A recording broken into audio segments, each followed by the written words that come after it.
कैसे हैं आप सब। मैं आशा करती हूँ कि आप सब अच्छे होंगे, खुश होंगे। तो आज जो हम टॉपिक पढ़ने वाले हैं वो है ऑक्सीजन सैग कर्व, जैसा आपको दिख रहा है। तो स्टार्ट करते हैं। ऑक्सीजन सैग कर्व क्या होता है? देखो, जब आप वेस्ट डिस्चार्ज करते हो किसी भी वाटर बॉडी में, रिवर स्ट्रीम में, तो उसमें जो डिज़ोल्व्ड ऑक्सीजन लेवल हो जाता है वो कम हो जाता है। अब ऑक्सीजन जो है नॉर्मली जो रिवर है उसमें कुछ ना कुछ ऑक्सीजन पहले से रहती है डिज़ोल्व। अब कैसे आती है? थ्रू एटमॉस्फेयर आ सकती है, या जो वहाँ पे एक्वेटिक प्लांट प्रेजेंट हैं वो थ्रू फोटोसिंथेसिस आपको ऑक्सीजन मिलती है रिवर बॉडी को, है ना। वो डिज़ोल्व ऑक्सीजन होती है ना। उसी को बोलते हैं हम सैचुरेटेड। ये डायग्राम आपको दिख रहा है, ये ग्राफ आपको दिख रहा है, सैचुरेशन लेवल। क्लियर? एक मिनट। हाँ अब ठीक है, क्लियर। लेकिन जैसे ही आप वेस्ट डिस्चार्ज करोगे तो थोड़ी तो ऑक्सीजन में कम होगा ना, कम ऑक्सीजन इनिशियल जो है। जैसे आपने वेस्ट डिस्चार्ज किया तो जितनी ऑक्सीजन पहले थी उतनी रहेगी, थोड़ी तो कम होगी ना ऑक्सीजन, क्योंकि वो क्यों होगी? क्योंकि वेस्ट का ऑक्सीडेशन होगा। कौन करेगा ऑक्सीडेशन? उसको माइक्रो ऑर्गेनिज्म, जो मेनली बैक्टीरिया वहाँ पे प्रेजेंट हैं, वो उसको ब्रेक डाउन करेंगे। थोड़ा तो कम होगा ही। उसी को बोलते हैं initial deficit, DO not, initial deficit. जितनी पहले ऑक्सीजन थी वो थोड़ी कम होगी, दैट इज इनिशियल डेफिसिट, है ना। तो वही मैंने बोला है, लिखा है यहाँ पे कि whenever waste is discharge in a water body, जो आपका डिजोल्व ऑक्सीजन है वो कम हो जाता है due to oxidation of waste by microorganism, mainly bacteria. अब क्या होता है कि इनिशियली जो होता है, अब देखो बैक्टीरिया क्या कर रहा है, बैक्टीरिया उसको ब्रेक डाउन कर रहा है। With the help of oxygen वो वेस्ट को डिग्रेड करेगा और उसको फूड मिलेगा, है ना। डिग्रेड क्यों कर रहा है? उसको फूड लेना है, और फिर उसके वहाँ पे क्या होगा, जब वो फूड एक्वायर करेगा, है ना, उससे उसकी पॉपुलेशन भी बढ़ेगी, है ना। अब इनिशियली जो होता है, जब स्टार्टिंग में आपने बहुत ज़्यादा वेस्ट डिस्चार्ज किया है, बायोडिग्रेडेबल वेस्ट बहुत ज़्यादा होगा इनिशियली, जहाँ पे स्टार्टिंग पॉइंट होगा आपका। रिवर से डिस्चार्ज हो रही है, यहाँ पे आपने डिस्चार्ज किया, तो इनिशियली यहाँ पे की बात हो रही है यहाँ पे। तो यहाँ पे बहुत ज़्यादा वेस्ट है, तो यहाँ पे क्या होंगे, बहुत ज़्यादा बैक्टीरिया आएंगे। मतलब बैक्टीरिया के पास तो बहुत सारा खाना है यहाँ पे, तो ऑक्सीजन रेट यहाँ पे बहुत ज़्यादा हाई होगा कि नहीं होगा? तो इनिशियली जो ऑक्सीजन का रेट है वो बहुत ज़्यादा हाई होगा, तो वहाँ पे डिजोल्व ऑक्सीजन ज़्यादा कम होनी चाहिए, है ना। तो यहाँ पे जो रेट ऑफ डिक्रीज है DO का वो बहुत ज़्यादा हाई होगा, है ना। रेट ऑफ डिजोल्व ऑक्सीजन, जो रेट ऑफ डिक्रीज है डिजोल्व ऑक्सीजन का, या आप कह रहे हो डी ऑक्सीजनेशन का रेट, वो बहुत ज़्यादा हाई होगा then the rate of aeration. इसलिए जो DO लेवल है वो ड्रेस्टिकली ड्रॉप कर जाती है। क्यों? डिजोल्व ऑक्सीजन देखो यहाँ पे दिख भी रहा है ना आपको, बिल्कुल शार्प डिक्रीज कर रही है। जो DO लेवल है वो ड्रेस्टिकली मतलब ड्रॉप कर जाता है। क्यों कर जाता है? देखो, अब इनिशियली क्या होता है कि बहुत ज़्यादा वेस्ट वहाँ पे प्रेजेंट है। जब बहुत ज़्यादा वेस्ट प्रेजेंट है तो बैक्टीरिया नेचुरली है कि वो ऑक्सीजन का यूज़ करके उसको ब्रेक डाउन करने की कोशिश करेगा, जितना ज़्यादा हो सके उतना डिजोल्व ऑक्सीजन को यूज़ करेगा, है ना। तो इनिशियली आपको क्या होगा कि जो DO लेवल है वो ड्रेस्टिकली आपको डिक्रीज दिखेगा, क्योंकि जो ऑक्सीजन जितनी स्पेंड हो रही है वो बहुत ज़्यादा हो रही है, that it is replenish. Suppose आप कह रहे हो कि जितना ऑक्सीजन आपका नेचुरली मिल रहा है आपको, यानी कि रीएरेशन जितना हो रहा है उससे ज़्यादा तो आपको ऑक्सीजन कंजप्शन हो रहा है ना, क्योंकि वेस्ट ज़्यादा प्रेजेंट है, बैक्टीरिया उसको बहुत जल्दी ऑक्सीडाइज कर रहा है।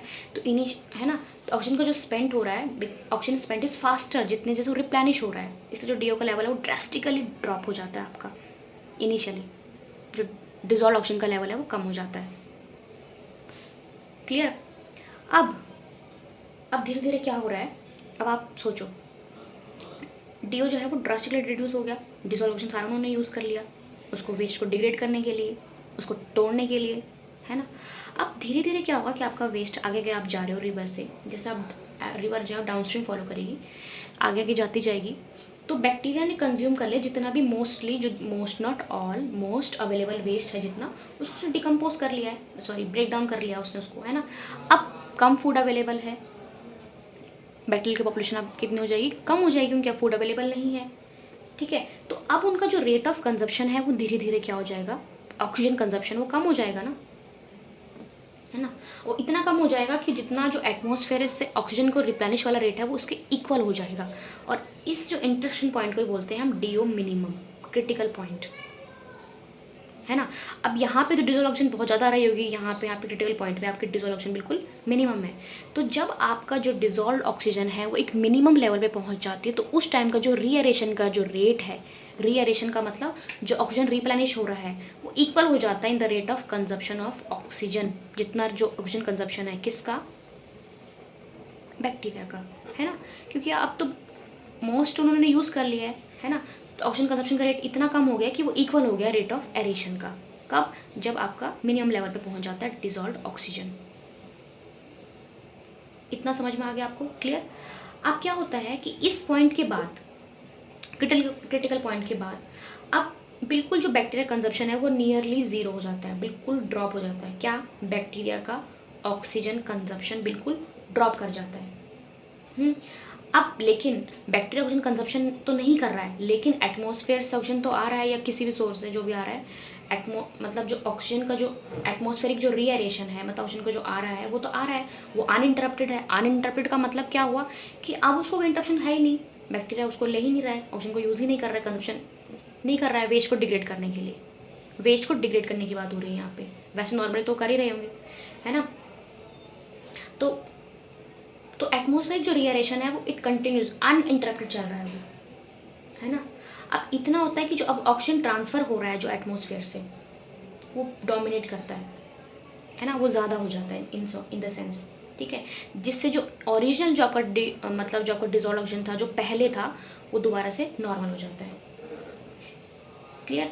अब पढ़ते हैं इसको। तो बियॉन्ड दैट पॉइंट यानी क्रिटिकल पॉइंट के बाद the rate of aeration exceed the rate of consumption of oxygen. Obviously अब जो रेट ऑफ कंजप्शन है ऑक्सीजन का वो हो ही नहीं रहा है, तो आपको जो एरेशन का रेट है वो ज़्यादा हो जाएगा, इसलिए आपको जो डीओ लेवल है वो इवेंचुअली रिटर्न्स टू नॉर्मल। इस सीक्वेंस को हम ऑलवेज, एक मिनट, हाँ, this sequence is also known as self purification ability of water. तो ये जो फिनोमिना है आपका डी ऑक्सीजनेशन का, मतलब ऑक्सीजन आपका कम हो रहा था, इनिशियली हो रहा था ना, यहाँ पे इस वाली कंडीशन में आपको देखा था डी ऑक्सीजनेशन वाली कंडीशन है, और फिर ऑक्सीजनेशन में फिर यहाँ पे दोबारा से ऑक्सीजनेशन वाली कंडीशन है। तो this phenomena of D oxygenation and oxygenation ये साइमल्टेनियसली होता है एक वाटर बॉडी में, इसी को बोलते हैं हम result in a oxygen सैकर। I think आपको समझ में आ गया होगा, है ना। इतना समझ में आ गया होगा, इजी है, ठीक है। अब देखो, ये थोड़ी सी प्रॉब्लम कह रही हूँ थोड़ी सी टेबल आप देखो, variation of water quality with water. अब आपको ये देखा कि dissolve oxygen level in PPM, अगर आपके मतलब ये इंडिकेटर एक टेबल दे रखी है कि आपकी वाटर क्वालिटी आप कैसे बता सकते हो। अगर 8 से 9 पीपीएम है आपका डिजॉल्व ऑक्सीजन तो वो अच्छी क्वालिटी का है, 6 to 7 है, 6 to 7 से 8.1 तक है वो स्लाइटली पॉल्यूटेड है, 4.5 से 7.1 moderately polluted, 4 to 4.5 heavily polluted, और 4.5 से भी कम तो ग्रॉसली पॉल्यूटेड, है ना। ये टेबल आप याद रख सकते हैं। ओके, अब देखो एक लाइन और इसमें है कि जब आपका जो डिजॉल्व ऑक्सीजन जब कम हो जाता है तो नॉर्मल जो जनरल की फिश है वो तो रिप्लेस हो जाएंगी वहाँ से। अब वहाँ पे कौन रहेंगी?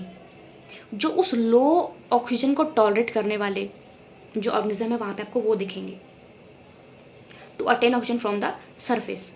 ऑब्वियस बात है, जहाँ पे आपका एरोबिक बैक्टीरिया नहीं होगा तो वहाँ पे आपका एनोरोबिक बैक्टीरिया भी होता है, या वो जो टॉलरेट कर सकते हैं कि ऑक्सीजन डेफिशिएंट कंडीशन में जो ग्रो कर सकते हैं वहाँ पे वो ग्रो करेंगे। क्लियर? अच्छा, एक और चीज़ देखो, एक्स एक्सिस पे आपका डिस्टेंस या टाइम होता है, मतलब यहाँ पे डिस्टेंस, अरे रुको, ये एक्स एक्सिस है यहाँ पे क्या आपका, यहाँ पे distance downstream from point of discharge time यहाँ पे आपका हो सकता है, और ऊपर आपका वाई एक्सिस पे क्या है, डिसॉल्व ऑक्सीजन है ना। अगर आपने पूरा का पूरा वेस्ट एक ही बार में रिलीज कर दिया एक टाइम पे, तो आपका जो एक्सिस होगा वहाँ पे टाइम आएगा। लेकिन अगर कंटिन्यूस डिस्चार्ज हो रहा है, मतलब जैसे कंटिन्यूस होता है लगातार लगा ही हुआ है, तब आप डे को कैसे प्लॉट करोगे, against distance downstream from point of discharge. ठीक है, आई थिंक इतना आपको समझ में आ गया जो मैंने बताया है। ठीक है, अब एक और चीज़ सबको और ज़्यादा क्लियर हो जाएगा, मैं आपको बताती हूँ आगे। ठीक है, हम लास्ट चीज़ पढ़ते हैं इस चीज़ की, कि जब एक डायग्राम के थ्रू आप समझते हैं कि जब आप ऑर्गेनिक वेस्ट को किसी वाटर बॉडी में डाल रहे हो तो जो आपको वाटर दिखेगा, वो जो वाटर का प्रोग्रेस होता है वो मतलब आपको 5 डिस्टिंक्ट जोन्स में दिखेंगे आपको चीज़ें, ठीक है। मैंने डिवाइड कर दिया उसको। देखो, पहला है क्लीन जोन। क्लीन तो साफ पता चल रहा है, क्लीन से क्या मतलब, वहाँ सब कुछ साफ है ना। मतलब वहाँ पे जो डिजॉल्व ऑक्सीजन है लेवल है बहुत ज़्यादा है, हाई है वहाँ पे, ठीक है। और बायोलॉजिकल ऑक्सीजन डिमांड वो कम है। बायोलॉजिकल ऑक्सीजन डिमांड कौन करेगा, जो बैक्टीरिया है जो ब्रेक डाउन करेंगे, है ना। तो यहाँ पे बायोलॉजिकल ऑक्सीजन डिमांड क्या है, कम है। ये आपका बीओडी का यहाँ से स्टार्ट हो रहा है डायग्राम, ठीक है, वो कम है। तो यहाँ पे आपको ट्राउट, पर्च, ये सारे के सारे ऑर्गेनिज्म मिल रहे हैं, कैडिस फ्लाई, लार्वे, ये सब आपको बिल्कुल क्लीन जोन है। यहाँ पे डिसॉल्यूशन आपकी ज़्यादा है जब आपने वेस्ट डिस्चार्ज नहीं किया है, उसके पहले वाली कंडीशन है, ठीक है। क्लीन जोन है बिल्कुल, ओके। अब आता है डिकम्पोजिशन जोन।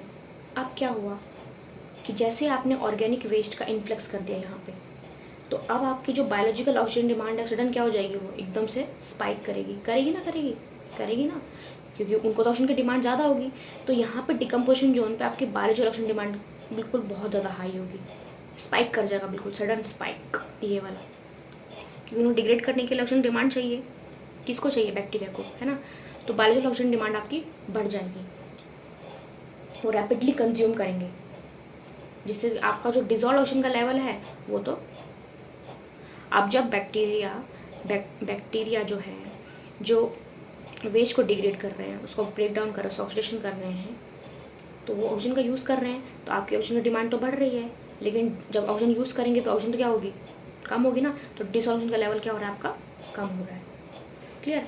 अब जब ऑक्सीजन कम हो रहा है तो सारे ऑर्गेनिज्म तो आप सर्वाइव नहीं कर पाएंगे, तो वहाँ पे रफ फिशेस, लीचेस, ये सर्वाइव कर पा रहे हैं, ये वाले डोमिनेट करते हैं उस वाले डिकम्पोजिशन जोन में, जो डिकम्पोजिशन जोन है। उसके आता है आपका सेप्टिक जोन, ठीक है। अब इसमें जो डिजॉल्व ऑक्सीजन है, देखो यहाँ पे आप थोड़ा ग्राफ में थोड़ा गड़बड़ भी है, वैसे मैंने बहुत कोशिश की बनानी, गड़बड़ ही बन रहा है बार बार, ठीक है, पर फिर भी स्टिल बेटर। जो सेप्टिक जोन है यहाँ पे आपका जो ऑक्सीजन लेवल देखो बिल्कुल कम हो गया है, यहाँ से आप देखो तो यहाँ पे बिल्कुल कम हो गया है, सेप्टिक जोन है यहाँ पे, डिजॉल्व ऑक्सीजन आपका बिल्कुल कम हो गया है, नियरली देखो 0.2 से 0 से 2 ppm हो गया, ये ppm में, ठीक है, इतना कम हो गया, क्या ऑक्सीजन का लेवल बिल्कुल कम हो गया, ठीक है। अब जब ऑक्सीजन बिल्कुल कम हो गया तो अब फिशेस सर्वाइव नहीं कर रही, फिशेस बिल्कुल एब्सेंट हो गई यहाँ पे, है ना। जो क्रिटिकल पॉइंट मैंने बोला था ना, बिल्कुल डिसऑक्सीजन बिल्कुल मिनिमम हो गया है जहाँ पे, है ना। तो यहाँ पे सर्वाइव नहीं कर रहे, यहाँ पे स्लज वॉर्म्स, आपके मॉस्किटो लार्वे वगैरह प्रेजेंट है, ओनली डिकम्पोजर्स जैसे स्लज वॉर्म्स ये सब प्रेजेंट है, वहाँ पे सर्वाइव कर पा रहे हैं। अब दोबारा से अगर आप देखोगे रिकवरी जोन, अब धीरे धीरे ये बढ़ भी तो रहा है, हाँ यहाँ पे कम हो गया, थोड़ा इसने ऐसे आना था ग्राफ में, ये कम हो गया, लेकिन धीरे धीरे इसके बाद ये बढ़ भी तो रहा है ऊपर की तरफ, रिकवरी जोन, ठीक है। वेस्ट पूरा का पूरा डिकम्पोज हो गया, अब जो ऑक्सीजन की डिमांड है वो कम हो गई है ना। जिसमें बताया था कि रेट ऑफ इरेशन, अब यहाँ पे जो एरेशन का रेट है वो ज़्यादा हो जाएगा, है ना। जब दोबारा से रिप्लेनिश करने लग जाएगा, अब डिजॉल्व ऑक्सीजन की लेवल, अब जो डिजॉल्व ऑक्सीजन है वो क्या हो जाएगी, दोबारा से रिकवरी जोन में आपको दिखने लग जाएगी, दोबारा से बैक टू नॉर्मल हो जाएगा आपका। और यहाँ पे आपके ऑक्सीजन की डिमांड अब क्या हो जाएगी, घटने लग जाएगी, क्योंकि अब यहाँ पे थोड़ी चाहिए, जब वेस्ट बचा ही नहीं है तो अब ऑक्सीजन की डिमांड आपको चाहिए, आपको नहीं चाहिए तो दोबारा से बढ़ने लग जाएगा, क्लियर। फिर आ जाएगा क्लियर जोन, दोबारा से ये वाला जोन आ जाएगा आपका, ठीक है। वो वाला डायग्राम आपको पता तो ये इजीली दिखा फिर आपको, है ना। आई थिंक आपको ये समझ में आ गया होगा मैं क्या बता रही हूँ। Clean zone, decomposition zone, septic zone, recovery zone, clean zone, बस आपको ये याद रखना है कहाँ पे आपका डिसॉल्व ऑक्सीजन का लेवल कहाँ पे ज़्यादा है, कहाँ पे कम है। यहाँ पे आपका क्लीन जोन में आपका डिसॉल्व ऑक्सीजन बहुत ज़्यादा होगा, बीओडी आपका बिल्कुल कम होगा, और डिकम्पोजिशन जोन में आपका डिसॉल्व ऑक्सीजन क्या हो गया, बिल्कुल कम हो गया, ठीक है। और आपका यहाँ पे क्या है, बीओडी ज़्यादा होता है, बायोलॉजिकल ऑक्सीजन डिमांड ज़्यादा होता है, धीरे धीरे बायोलॉजिकल ऑक्सीजन डिमांड कम होती जाएगी, क्योंकि वेस्ट आपका खत्म हो गया, तो अब क्या डिग्रेड करोगे, है ना। तो धीरे धीरे बायोलॉजिकल ऑक्सीजन डिमांड घटती जाएगी और डिसॉल्व ऑक्सीजन की लेवल क्या हो जाएगा, बढ़ता जाएगा, ठीक है। क्लियर जोन में आपका डीओ हाई होगा, बीओडी आपका कम हो गया, है ना।